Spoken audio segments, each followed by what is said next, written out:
Welcome to this edition of the Million Dollar Mastermind podcast.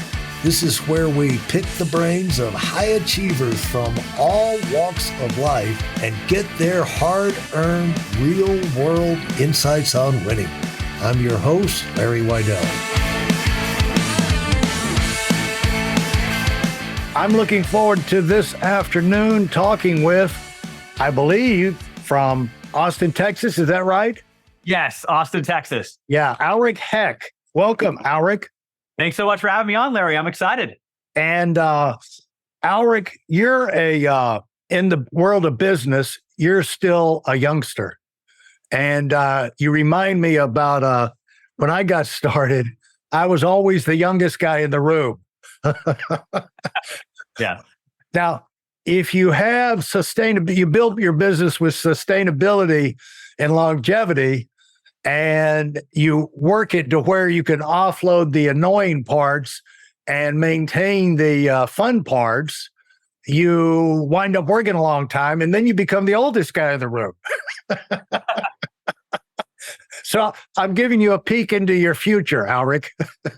I love it. Well, I'm looking forward to it. I plan to be in this game all the time, so I'm excited. Yeah, I'm pulling for you to have sustainability and longevity, you know? So what, Aleric, the thing is, when we get people on, my obligation, I want you to do a little tutorial here with me. I've got part of the tutorial, I got the name Aleric down, so how to pronounce that correctly. But the best way to, you got a tremendous list of achievements at a young age, 26.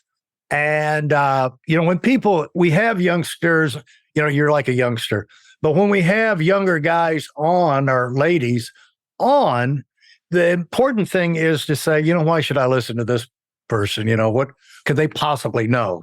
I'm 45, 50, 35, and so I don't need some kid. But the deal is, you've been doing what you've been working on since like 12 years old, and you've got accomplishments stacking right up there. A lot of people work 20 years and don't have any accomplishments. And so you've traveled the road and you've made some great decisions, obviously, not only figuring out things technologically and product-wise and all, but you made a lot of good decisions about navigating life, and it's going to be fun to hear from you. But what's the best way to let people know? Because what I want to do is let people know why they need to pay attention to you, because you've got accomplishments, you've done things. And behind that is the knowledge. The great thing, between me and you, I'll tell you, I coach $1 million earners. So between me and you, I would say the great thing for you is not any of the stuff that you've done up to this point, but the knowledge you've got by getting it and doing it, because you can use that information again and again and again the rest of your life. Very exciting. And you'll use that information to take the pain out of the future.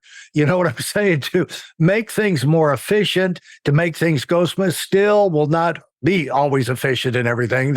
But, you can minimize so much in the future of what you didn't know how to avoid and bypass in the past. And so I'm happy for you, man. And let's just talk about how you've got to where you are, what you've accomplished, and then let's dig into some of those lessons. Well, thank you so much. I really appreciate that. I'm definitely excited to dive in. And I completely agree with that too, is all of the learning lessons, everything that you build along the way, that's just helping you become better every day, that 1% better every day. And that's what I always try to do. And so I started out on YouTube 14 years ago, back in 2009. I was 12 years old. I had the first iteration iPod Touch, and I had an old kind of Sony, camera, camcorder. And I started recording videos on mobile apps and teaching people how to use their iPhone or their iPod Touch and what the best apps were. And I was always filming videos. Even before that, I kind of taught myself Adobe Premiere back when it loaded all in the discs and everything. And, from an early age, and I was filming videos with friends. But this is my first real business that I was diving into. And I essentially was creating videos, just teaching people how to use their iPhone and the best apps to download. And the first few years, I didn't make really any money from the channel. It was more just posting content. I wanted to get in on YouTube. I was starting to watch YouTube. I was fascinated by it. And I wanted to create that content. And so over time, more and more people started to watch those videos. And soon enough, I had thousands of subscribers and tens of thousands. And I remember when I was in high school, I hit over 100,000 subscribers, and I was actually earning some pretty good income from my YouTube channel. At that point, I was creating videos, teaching people how to use their iPhone, teaching people the best apps that they should download. I got accepted in the YouTube partner program after applying a few times. And now I was earning revenue and making money from my channel. And I actually used that to pay for college as I went to college. And I was building up the YouTube channel, I was continuing to grow it, scaling up to 500,000 subscribers. So lots of people watching the videos. We were earning revenue from YouTube. Also, we were selling sponsorships. And when I say we, it was myself and a few college students that I recruited to work with me and essentially automate different pieces of my business. My first experience of really delegating and having people on my team, people to write scripts and reply to emails and do business development, and people to edit my videos and publish the videos. And so when I started to dive into that when I was in college, I actually was able to essentially buy back some of my time. So I had the YouTube channel. It was continuing to grow. It was, at that point, earning in the low six figures a year at that point with that YouTube channel. But it was a pretty good income for, at the time I was in college and everything. And what I was able to do was I had one particular social media networking app, and they had paid us to do a promotion. And we had done hundreds of these promotions at this time, different mobile apps paying us, $500, $1,000, whatever it happened to be. We would publish a video or feature them in a video. It's a sponsorship kind of influencer style. And we do this video for this app, and they get a bunch of downloads. They love it, but they ask a question: how can we get this video in front of more people? They were wondering if I could just publish the video again. And you and I both know it doesn't work like that. You can't just publish the video twice and expect to double the results to the same channel. But what I said is, well, what if we run a YouTube ad? And this was about 8 years ago now. And I created an ad, spent $500, and in 1 week, we get 11,000 users for their app. So they're blown away. It's the best promotion that they had done, putting into any type of advertiser or anything. And what essentially came from that is they call me up, and there was another app that there was a marketing company kind of representing them, another app that they wanted me to promote. So I go and do that. For those of you who are sick and tired of fooling around and are dead serious about wanting to move up fast, I've got something especially for you. I've combined the best insights from over 40 years in business and making $70 million in income and compressed them into a free webinar. That's right, it's a free resource. If you want to find out exactly what the concepts are that I use in coaching million-dollar earners, register now at WeidelOnWinning.com. You'll discover the 5-part framework used by so many to reach their financial, personal, and professional goals. You can find that link in this episode's show notes. And next thing I know, this company's calling me, trying to get me to drop out of college, fly out to Silicon Valley, join their team, giving me the whole big potential offer. And even though it's tempting, I'm sure similar to yourself, the listeners here, you got to make those decisions to really build it myself. I knew I wanted to be the king of my own castle instead of the knight in someone else's, even if my castle started off smaller and I could build it over time. And so that's where I started to dive into YouTube ads. I did YouTube ads for mobile apps for a couple of years there, working to generate millions of downloads, a variety of different apps, kind of tapping my network. And I eventually discovered funnels and online marketing and people who are selling more than just mobile apps. And I started doing YouTube ads for those and then training people on YouTube ads. And fast forward, that's where we've been able to really grow the business. So you alluded to some of the awards. We scaled the company to 8 figures, landed number 60 on the Inc. 5000 list of the fastest growing companies in America. We earned that last year. How high was that? The Inc. 5000? Yeah. 5,000 companies, that are in the Inc. listing there. And you were number what? Fastest growing? 60. Yeah, number 60. Yeah. Wow. Yeah. How did that make you feel? How did that? It feels incredible. And I think that's also when my parents would kind of realize, wow, this is, they knew that I was, building all this stuff up. But I remember, Inc. is something I wanted to get in for a long time. I'd looked up to and admired a lot of these fast growing companies, and it felt really good to get that award. And see, it's based on a 6,052% growth in 3 years. So, it's been a rocket ship. You can see I got the rocket ship behind me here in my office. And that's what it's all about. But I think that the reason the rocket ship is a really great kind of analogy for it is fast. It's hyper growth. It's going at a massive trajectory, but it's also carefully calculated, right? There's rocket scientists working on it behind the scenes, similar to what we do with ads. And so that's one of the reasons I really like it, that fast growth, but also still controlling that growth and making course corrections along the way as challenges inevitably come up. Yeah. So to kind of dig into some of this stuff, the way you draw an audience and it can turn into big income. What kind of big incomes have you generated for your company and for some of your clients? Just to put some reality or some figures out there. One thing I can tell people is that I read in your bio that in high school, one of your teachers found out you had a business going on YouTube and found out you were making $60,000 a year. And at the time, that was more than they were making. So I'm sure highly offended.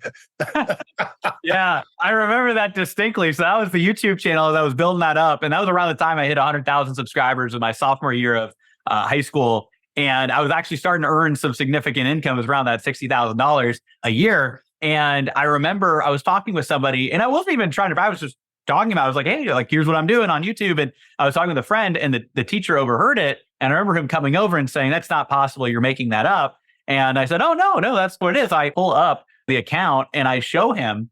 And I remember his face kind of turning white and saying, oh, that's more than I make. And it was definitely, that was the first real experience that I had of realizing, wow, I actually have something that can really make a sizable income. And did he treat you any different after that? Well, I think I did become only in a positive way. Okay. In that, right. I don't know if it was just that or it was over time. Because again, this was a long time ago, but he was one of my favorite teachers there in high school and was pretty great.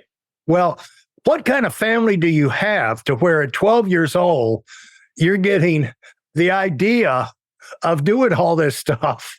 What kind of ideas were you being fed along the way from your parents and your environment?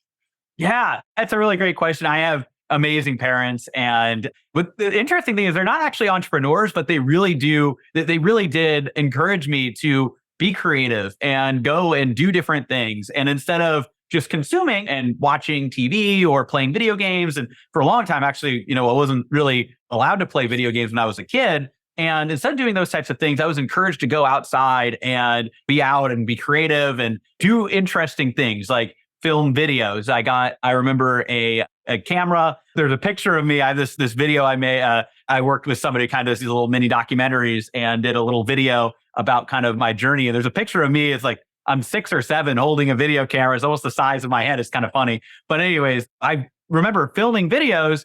And when I was 9 years old, I got the Adobe Creative Suite, and I was just teaching myself how to edit on video. And so I think that with my parents, that was something where they really encouraged me. I had went from, kind of start off kind of lower middle class to upper middle class kind of throughout like growing up. So it was kind of in that middle class like upbringing. So it was a good kind of point where we weren't lacking for anything. So we had all the stuff we needed. But we also didn't have a silver spoon. It wasn't all handed to, my brother and I either. And so that I think was a really good incubation for me to want to strive to do more, but also have the ability to, be creative and to have, our family computer that I remember with Adobe. My dad's a software engineer, so not an entrepreneur, but a software engineer. And he had a friend that worked at like Adobe. And I remember we got a discount. And when he heard that this was going to be me, like going and creating videos, and that was like a Christmas gift one year. And so essentially my parents really just encouraged me to build things up. But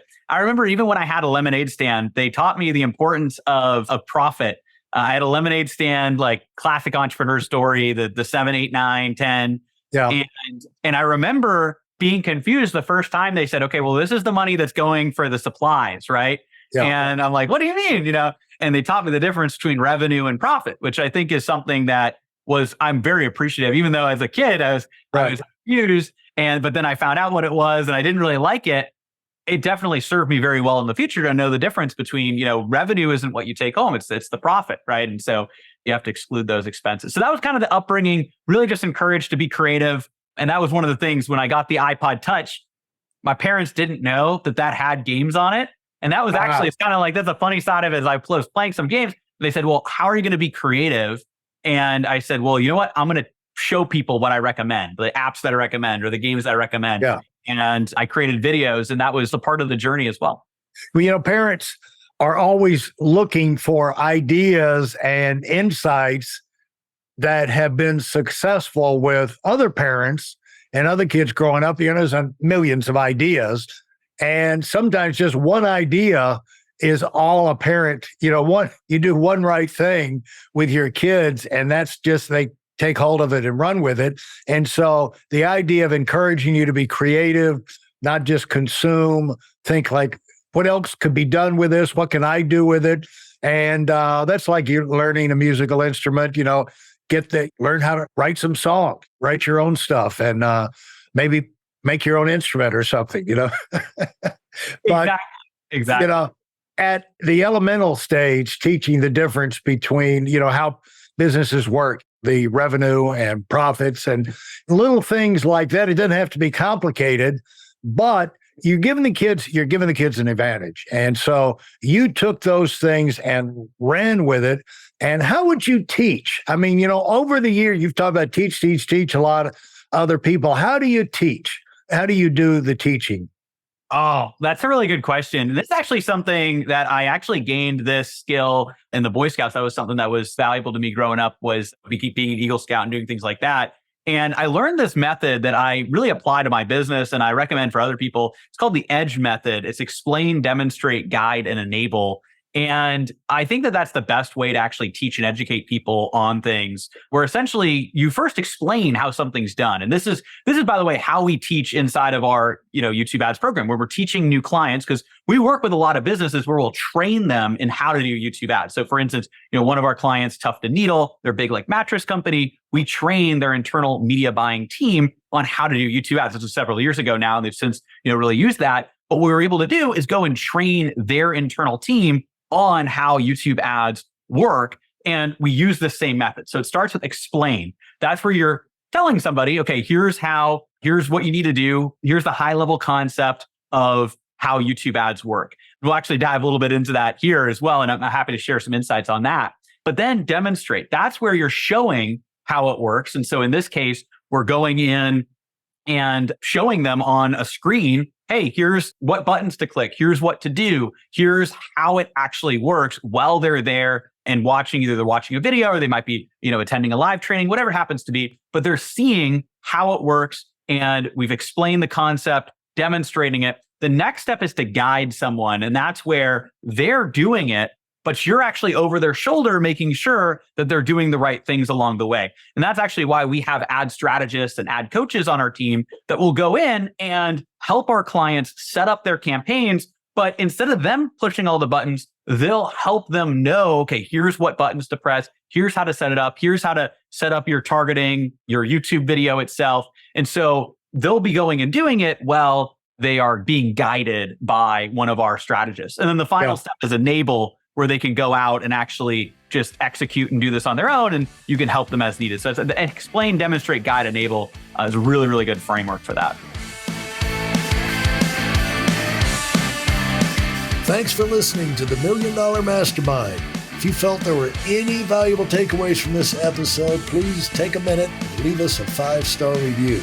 Your feedback is important and really helps us get the word out to a wider audience.